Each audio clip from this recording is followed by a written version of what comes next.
Welcome in. It's time for another edition of Morning Espresso here on the SDH Network. I'm Jason Longshore. All the soccer news that you need to know for Monday, December 30th.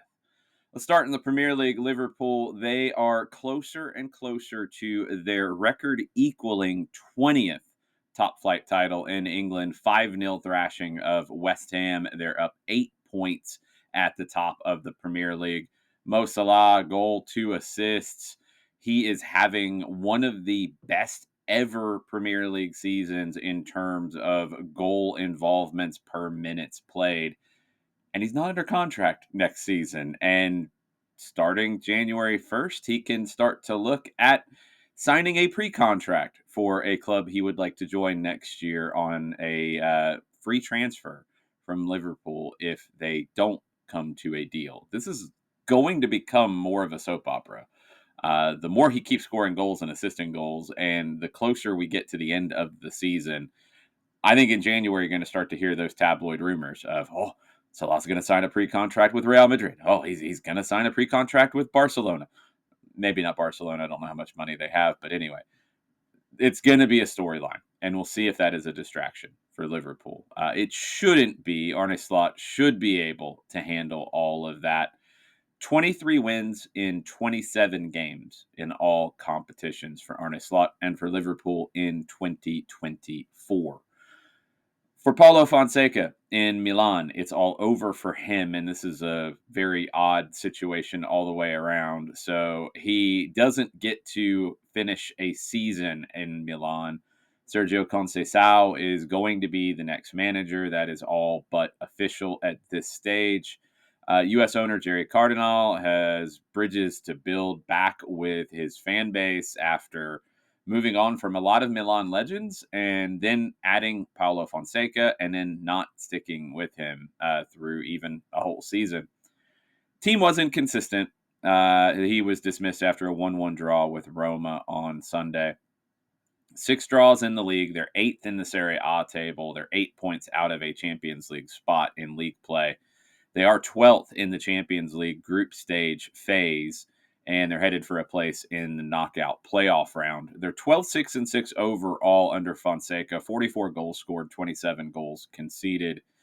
According to Sky Sport Italia, the deal with Milan with Fonseca had a clause that allowed the club to terminate the deal in the first 6 months, and that meant he's only due money through the end of this current season, not the remaining 2 years on his contract. That's a little bit of a question mark. There's been some other reporting that has disputed that, but this is a club that is trying to get the money side of everything right. And look, that's a challenge. We'll talk about Barcelona here in a second. Milan's not in that kind of category, but if you've made the decision that you're not quite sure about Fonseca and you have that out, maybe that accelerates the decision. Fonseca just never quite got going in Milan to the level that I think people hoped that he would. I don't know if Conceição will either. And it sounds like he was not their first choice to begin with. There's reporting from Alfredo Pedula that Milan wanted Maurizio Sarri as their first choice, and they talked to him on Friday. He didn't like the deal Milan put to him, a 6-month contract, option for 1 more year, but that option was on the club's end to decide. He wanted a 1.5 year contract and an automatic renewal for an additional season if he qualified for the Champions League. Milan said no to that. So Conceição, you would assume, is on a 6-month deal with an option to extend it. That's starting to become the life of managers at this level, of the lack of security. And Sarri wanted a little more security. Milan said no. They found somebody who would take that less security kind of offer. And we'll see what Conceição can do with Milan that Fonseca couldn't. Honestly, I don't think anything dramatic changes. Barcelona, they have not been allowed to register Dani Olmo and Pau Victor for the second half of the La Liga season. A club court appeal came up short. So right now, Dani Olmo, Pau Victor are registered through the end of the calendar year. It's December 30th. They're running out of time. Neither player is registered to play from January 1st. They were approved on this kind of registration for the first half of the season because La Liga gave Barcelona special dispensation. Due to injuries in the squad, they were allowed to play on a temporary registration for 4 months. They've announced a new sponsorship deal with Nike. According to La Liga, that is insufficient to register these two players.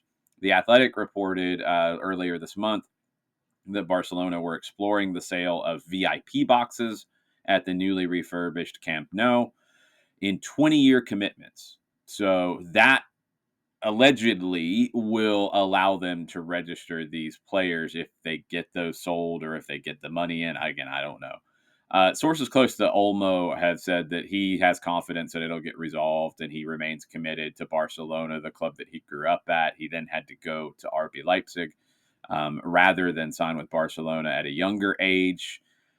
There's also reporting out there that Dani Olmo could leave on a free transfer if he is not registered. And Barcelona did spend a lot of money to bring him in from RB Leipzig, and that would be incredibly absurd if they can't get him registered and he leaves on a free transfer. One more bit of news from Europe yesterday. Celtic won big over St. Johnstone. Kyogo Furuhashi, the Atlanta United reported target, had 2 goals in that win, one with his head, one with his boots. 18 goals in 46 competition games in all competitions for Furuhashi in 2024. Celtic travel across town to face Rangers on Thursday at 10 a.m. If you are intrigued to learn a little bit more about Kyogo, you might want to watch that match. That's always one to watch. There will be all kinds of drama and tabloid fodder and friction and fan chants that we can't repeat and all kinds of stuff from that game Thursday at 10 a.m. Little bits of news on this side of the pond. Shaq Moore headed to FC Dallas. He was in their academy back in the day after leaving Powder Springs, Georgia, to go there.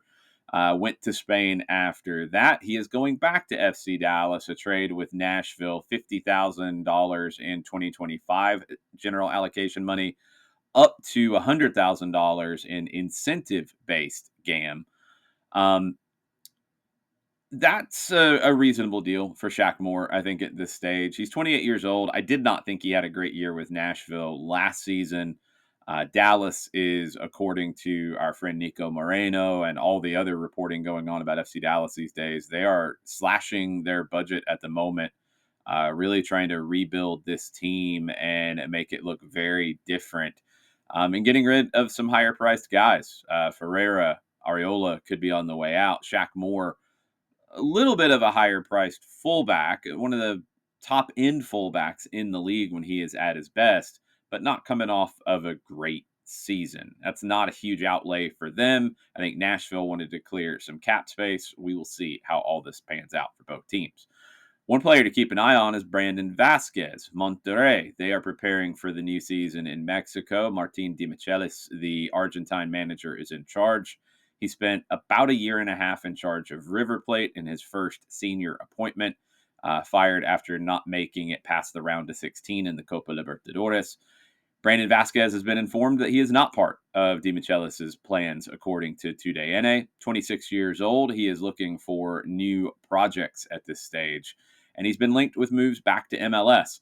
14 goals in 49 games in all competitions for Monterrey, but it slowed down in the second half of the year. Only 4 of those 14 were in the Apertura regular season and playoffs. Big deal in the NWSL as well to close us out on the Morning Espresso.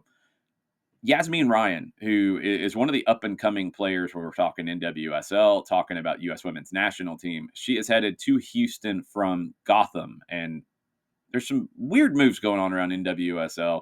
It is a cap league as well. There could be some of that in play.